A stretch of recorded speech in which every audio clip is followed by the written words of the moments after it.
So hello, my name's Rob, this is Cattle Rabbit Scale Model Studios, and today I'm going to show you how I made this cool display for some of my Warhammer miniatures. Here I've used some infiltrators in the Imperial Fists colour scheme. I really liked how they look, so I really wanted to show them off.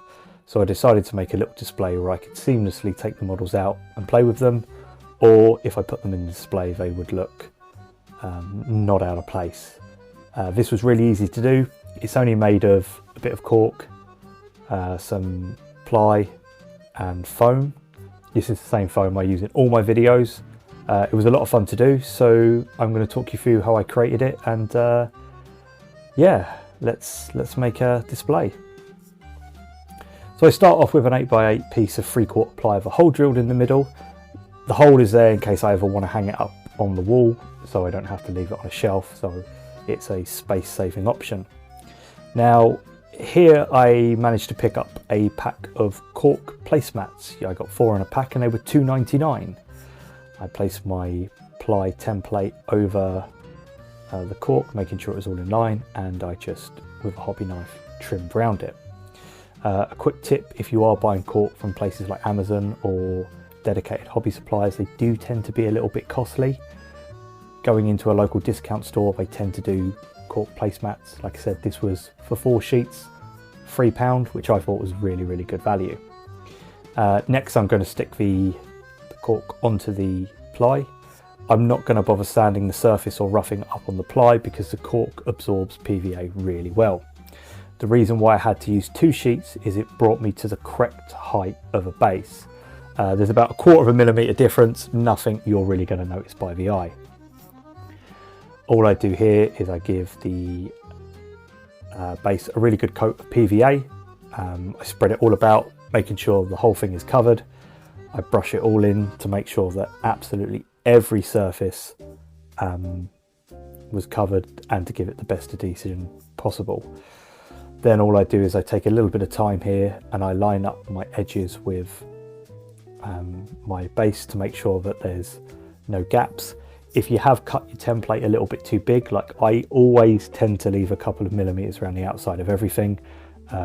Cork's really easy to trim and it was no great task when I discovered I'd left one side a little bit too longer later on, just to nip it away with a pair of hobby pliers or a pair of scissors. I do the same for the second sheet like an absolute child, because that's me. Pew pew pew.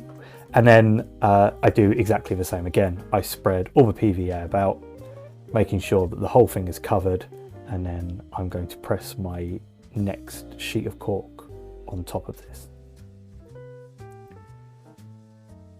The thing about cork, once again, is because it's a rough surface, it adheres really well together. Do let this dry for a little while. It'll make life a little bit easier for yourself. And then using those hefty tombs that we thought were completely useless and outdated, see, the rule book does still have a use. Next, I look at the placement of where I want my miniatures. I have a squad of 5 and a HQ. So I kind of wanted my HQ to be in front leading, and I wanted, you know, a nice evenly staggered kind of position for my other models. I draw around everything, and then using a hobby knife I stab downwards to almost make like a tear strip in the cork, and I put it away. And it's a long process. I was going to use a hole saw to do this, but I wasn't sure about using power tools on cork. I was a little bit worried that it would rip the cork, and I didn't want that to happen. After a little bit of time, I was left with the holes, and what I was doing is I was constantly checking with the base of a miniature to make sure that they fitted quite nicely. Here you can see one of them is a little bit too snug and I have to push it down, which means if I have to push it down, I'm going to have to pull it up, and I don't want to keep doing that to risk damaging the model to the base. So all I do is I get a sharp blade and I just slice away some of the excess around it. Because of the depth of it, you're not really going to see if the hole's a little bit bigger or, you know, there's a little bit of a gap, because we can hide that a little bit later on with what we're going to put on the top. And I do just take my time to constantly just check each one to make sure I'm happy with it, because this is a stage I didn't want to come back to and I wanted to get right first time. After a quick cleanup, we are back to the fun stuff. Now, I had a piece of foam for a bit of terrain I was making a little while back, and stupidly I left it on the bottom shelf, and my lovely little sausage dog got hold of it and decided that he wanted to add some much needed battle damage. I've always kept it, I never knew what to do with it. Here it just kind of spoke to me in a way of saying, you know, I want to add urban ruins. I also had this cool bit of round, I think it's cork, it looks like cork, I'm not too sure, but I really wanted to use it. It's a really interesting piece, so I was thinking maybe like a vent stack or, you know, a drain cover, something. But, you know, I went along and I kind of, sometimes you have to let the piece speak to you. So I cut out a little bit of foam offcut which I had, making sure to cover it all in PVA. I wanted a really good adhesion for this, and all I do is I fit it into a corner. Adding these angles to things is a great way of showing off a little bit of visual interest, rather than having like a straight line at the back and that, and you know, it adds a bit of flavour and, I guess, believability. I don't think that's a word.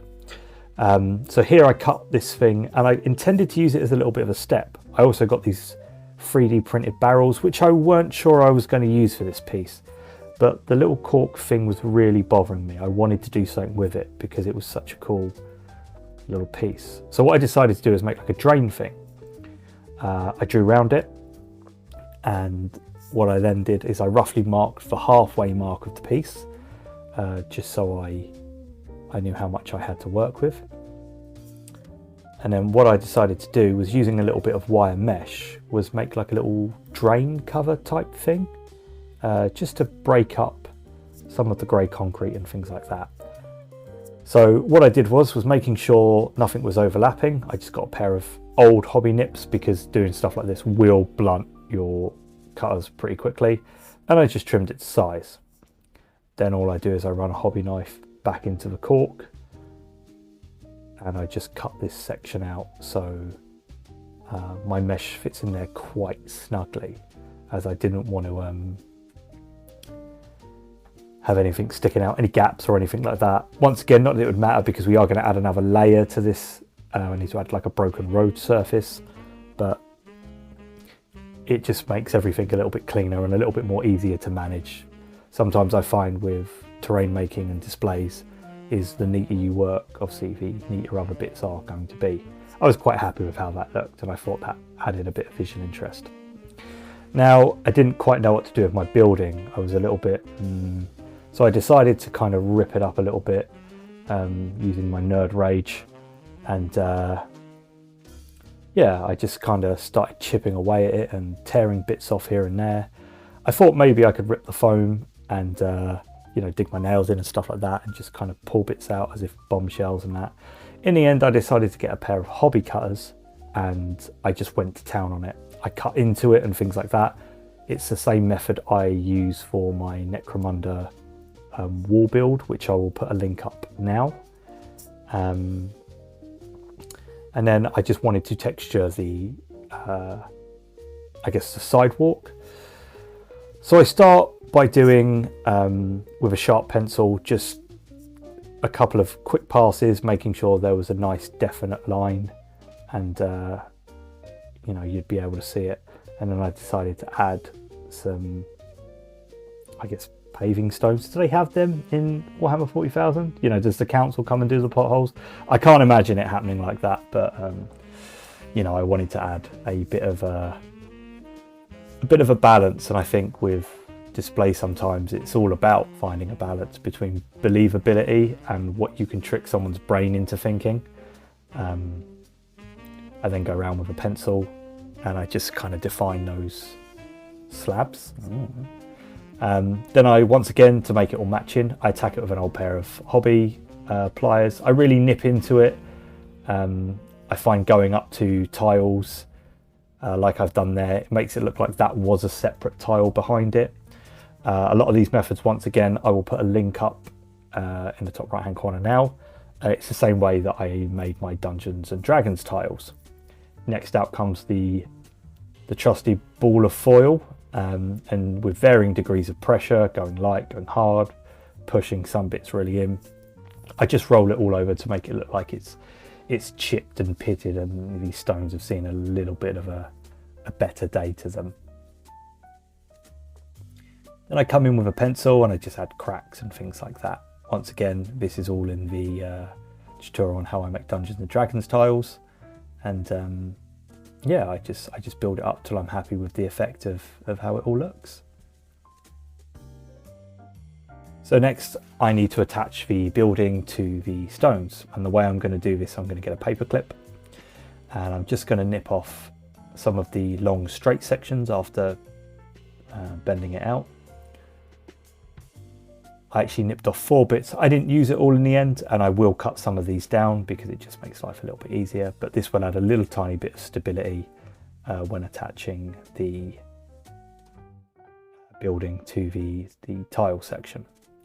All I do is I just push them in. It's a little bit tough at first. This has already had a little coat of filler PVA and plaster, so you do have to kind of break that crust that's on it, and I just pop them in at regular intervals to ensure stability. In the end I went with 3 pins, and all I do here is I give it a really good coat of PVA,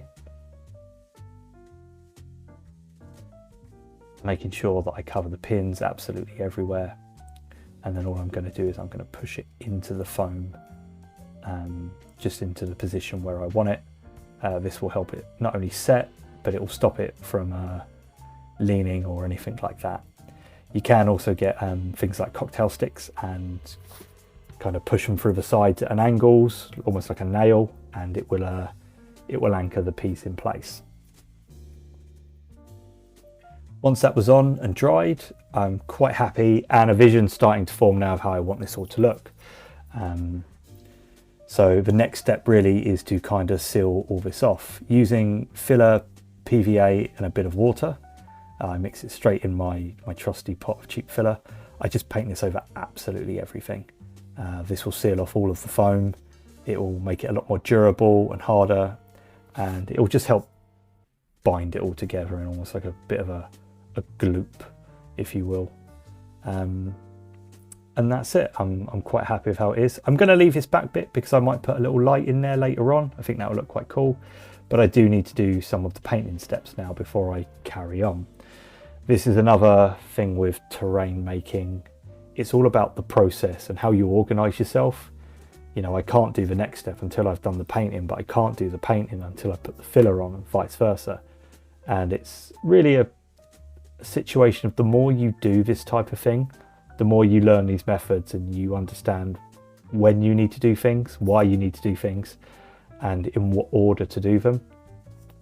So this is why I'm doing these steps now. It's going to make my life a little bit easier later. So I did, once again, on my Necromunda wall painting tutorial, I will put a link up now for that. It's exactly the same way how I painted the stone building here. I did, however, add a little bit of green and some gel medium to the hole, and then I glued in the vent to kind of make almost like a watery drain. This section was the longest thing I've ever done in my life. Oh my fucking god, kill me. I'm allowed one swear word, and that was it. I literally just had to rip up tiny bits. It's almost like the worst jigsaw puzzle you can think of, but you're the one doing it and you have chosen to do this. And it was really long, it was really arduous, and it's something that I would really there's got to be a better way to do this. If anyone knows a better way of doing this, then please just let me know. But I work in small sections. I take my time with it. I think I put a movie on Netflix and I just kind of went through and just didn't really pay attention, and yeah, I worked my way around it absolutely everywhere, tearing off bits, making sure it all kind of fitted together and things like that. This is where I think it separates the boys from the men. the finished result was way worth it. And the way I'm doing this really is a very similar way to how I do my urban bases. Once again, I'm not going to show you how I paint this piece. I actually did that off camera, but I did take advantage of the bits of cork that I had in the straight edges to line the edges and things like that, and filled in the middle. But I am going to I'll put a link up to that piece as well, because it is very similar to how I've done this to match my urban bases. I actually used craft paints to paint this instead of the GW ones. I just mixed them up by eye so they looked close. Once it was all on, I was really happy with how everything was looking. Once you get to this stage, I find it really easy to kind of see the vision and know how I want it to look. So next thing was just to paint all the surfaces of the tops. I'm just using a cheap brush and a really watery mix. I gave this a couple of coats in the end. Once again, it was quite a long process, but once again, with the power of Netflix, I was able to fly by this section. And then same again, I think I was losing a bit of interest here. Yeah, I was feeling quite chuffed. I was able to give it a blast of Mechanica standard grey spray just to get all the edges and things like that, which took a lot of work out of it. I was careful not to get anything in my little drain or my building or anything like that. But the next stage was really identical to how I do my urban bases. I came in with some Grelin earth in the cracks.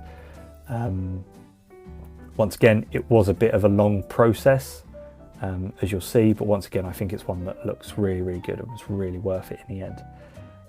All I did was paint it in using an old brush, and then all I did was when I got too much on the tile, I would just wipe it away with my finger. And it's messy, it's fun. It was fairly time consuming, but you know what, I'm really happy with how this looks. And now I'm going to cut to the money shots and enjoy.